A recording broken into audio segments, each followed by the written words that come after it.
بندہ مومن کا اگر اپنا تعلق اللہ کے ساتھ مخلصانہ ہے، اس میں منافقت نہیں ہے، اس میں ریا نہیں ہے، اس میں دھوکہ نہیں ہے، اس میں فریب نہیں،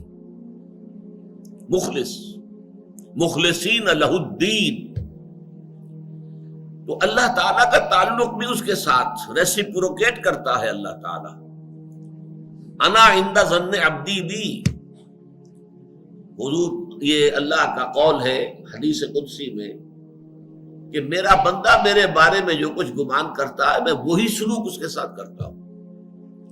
اللہ تعالیٰ بھی مخلص ہے، اللہ تعالیٰ کی مرضی کے بغیر کچھ نہیں ہو سکتا، تو یقیناً جو کچھ ہوا ہے اس میں میرے لیے خیر ہے، چاہے فوری طور پر مجھے ناگوار گزرا ہے، مجھے تکلیف ہوئی ہے، میرے لیے یہ شے جو ہے ناپسندیدہ ہے، لیکن ان دی لانگ رن مجھے یقین ہے کہ اس میں خیر ہے۔ بیدک الخیر انک علی کل شیء قدیر، اے اللہ تیرے ہاتھ میں خیر ہی خیر ہے، تو ہر چیز پر قادر۔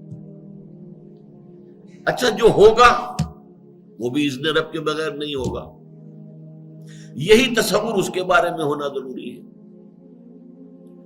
اسی کا نتیجہ یہ نکلتا ہے جس کو قرآن مجید بار بار کہتا ہے، بار بار کہتا ہے، بار بار کہتا ہے، لا خوف علیہم ولا هم یحزنون۔ کیا مطلب اس کا؟ نہ ان پر کوئی خوف ہے نہ حزن سے دو چار ہوتے ہیں۔ عام طور پر یہ سمجھا جاتا ہے کہ یہ آخرت میں ہوگا، آخرت میں تو بتمام و کمال ہوگا، دنیا میں بھی ہوتا ہے۔ خوف کس بات کا بھائی؟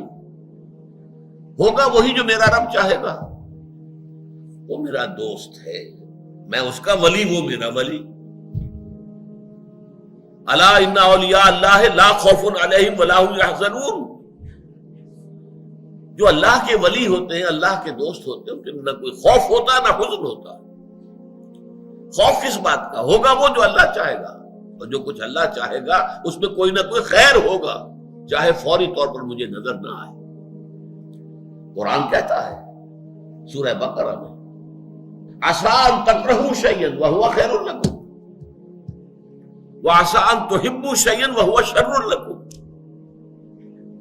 عین ممکن ہے کہ تم کسی چیز کو ناپسند کرو درحالے کہ اسی میں تمہارے لیے خیر ہو،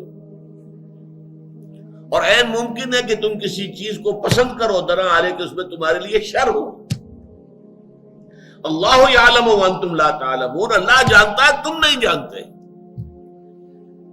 تم افعال و اعمال و احوال و واقعات کے ظاہر کو دیکھتے ہو، اس سے متاثر ہو جاتے ہو، اس کے پردے میں کیا مشیت اذنی ہے، کیا ارادہ خداوندی ہے، اس کے پشت پر کیا چیز ہے جو اللہ تعالیٰ کو مطلوب ہے، یہ ہمیں نظر نہیں آتا۔